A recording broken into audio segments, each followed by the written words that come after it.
Coasa, mi pequeño pueblo, con sus casas de adobe y techos de paja sobre calles sinuosas. Está incrustado en las sierras quechuas de Puno, en la provincia de Carabaya. Mi padre murió siendo yo niño. De mi madre guardo tiernos recuerdos y casi nada de mis hermanos. Amaba mucho la naturaleza, pero sentía que algo muy fuerte me impulsaba hacia el exterior de mi comarca. Cuando tuve 14 años, me fui de casa con un peso muy grande en el corazón, pero con tal ansiedad que a la vez dolorosa y alegre. Esto sucedió en el año 1905. Bajé por el Cocal y siguiendo al río Coasa me interné en la gran selva hasta tocar el río Inambari, hermoso, temible. Finalmente llegué a las minas de oro explotadas por la Compañía Santo Domingo, de los ingleses. Entre ellos habían 3 que manejaban unos aparatos que me llamaron mucho la atención, y más aún las imágenes que producían sobre cristales y sobre papel. Era algo que no podía creer. Me asombré y mis ojos se alegraron para siempre. ¿Quién diría que un niño del pequeño poblado de Coasa, en Puno, de condición muy humilde y nacido a finales del siglo XIX, desarrollaría profundamente las técnicas artísticas de la fotografía para mostrarle al mundo entero las costumbres andinas y las diferencias sociales propias de esa época en el Perú? Se trató de Martín Chambi, el hombre que reflejó la realidad del mundo andino. Pero, ¿cómo empieza su estrecho vínculo con la fotografía? Cuando mi abuelo era niño, conoció a 2 ingleses, Mr. Angus y Mr. Ferrin.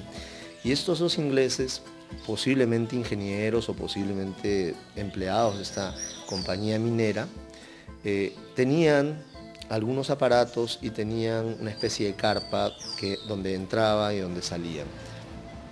En algún momento mira maravillado cómo ellos de una caja grande sacaban unas placas y las metían en la carpa y de pronto las revelaban, ¿no? O sea, por primera vez él ve cómo aparece una imagen.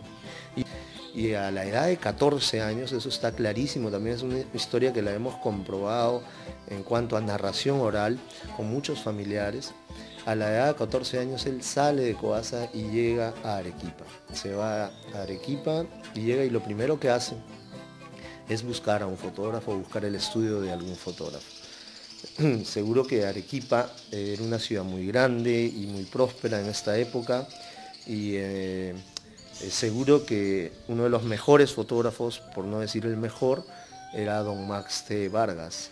Maximiliano T. Vargas contaría con una fama ya ganada y de repente Martín fue y le tocó la puerta. Lo recibió, se volvió asistente. Yo imagino que él ha hecho muchos oficios o ha servido de asistente de todo dentro del estudio, posiblemente ha barrido el piso, ha limpiado, ¿no? Es seguro que el temperamento de Martín, de ser un chico ávido por aprender, empeñoso, seguro que hizo que Max T. Vargas le dé su confianza. Y la prueba de ello es que aprendió fotografía allí y además pudo ganar hasta concursos de fotografía. A los 17 o 18 años ya él ganaba o había ganado un concurso de fotografía en Arequipa. A los 19 años, Martín se independiza de Max Vargas y junto a su reciente esposa, Manuela López, se muda a Sicuani para luego trasladarse a la ciudad del Cusco, donde establece un estudio fotográfico en el que desarrollaría su máxima expresión artística. Poco a poco, con sus retratos, con sus paisajes que empezó a realizar en la ciudad, pudo conquistar a una clientela que era exquisita, que de pronto estaba acostumbrada a tener retratos finos, retratos muy bien logrados en otras partes del mundo, ¿no? Los que se hacían retratos generalmente eran personas que estaban bien acomodadas económicamente, que tenían las facilidades como para viajar a otro país, como para valorar una técnica y un arte que de repente había llegado al Perú, pero que era de pocos porque era muy caro, seguro para la época, ¿no? Entonces, este grupo de clientes supo apreciar este trabajo. Martín Chambía, cuando él llega, habían fotógrafos en el Cusco, y poco a poco empezó a ganar un mercado, ¿no? Un grupo de personas que preferían el trabajo de él.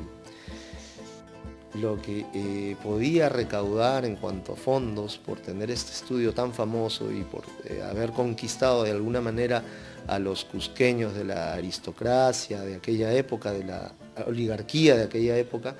Recordemos que eran cusqueños terratenientes, dueños de muchas hectáreas de tierras en el Cusco y que tenían mucho dominio y mucho poder.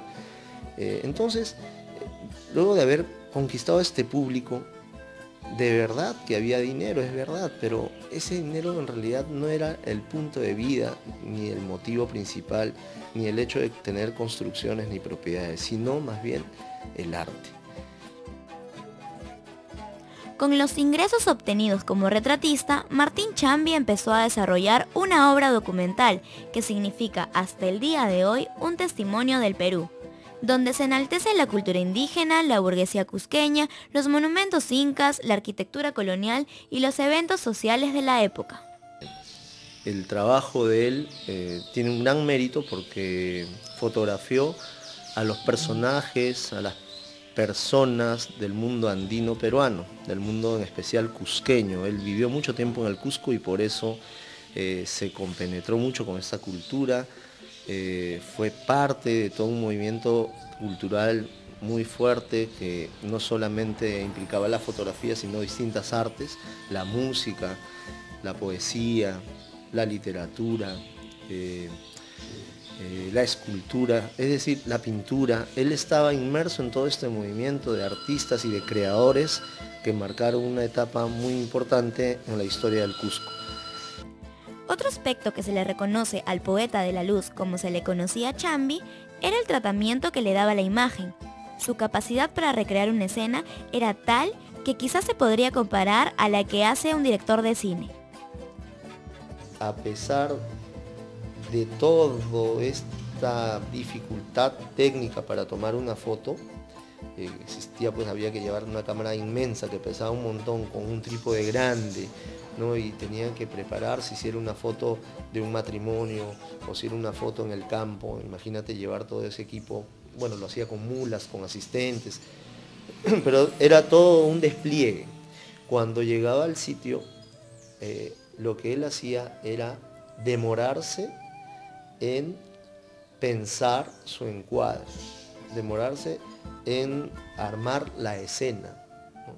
Demorarse o tomarse su tiempo para conseguir una imagen que quede para siempre. Entonces, ese hecho, es decir, tomarse un tiempo, una pausa, pensar, repensar la escena, es lo que ha hecho de este trabajo de Martín Chambía algo importante. Quizás la técnica favoreció a eso, por la época, ¿no? Ahora las cámaras son más rápidas, más ligeras también, entonces uno no piensa antes de tomar la foto, sino más bien piensa en que después uno la puede corregir. Gran error. Yo creo que él pensaba mucho sus imágenes antes de. A partir de la década de los 60, Chambi tuvo que luchar contra el Parkinson, pero esto no impidió que su obra continuara consolidándose. Finalmente fallece el 13 de septiembre de 1973. Tras su muerte, sus fotografías empiezan a recorrer el mundo en ciudades como Nueva York, París, Madrid, entre otras. Hoy, el archivo de Martín Chambi con más de 30.000 placas busca ser difundido masivamente en su propio país.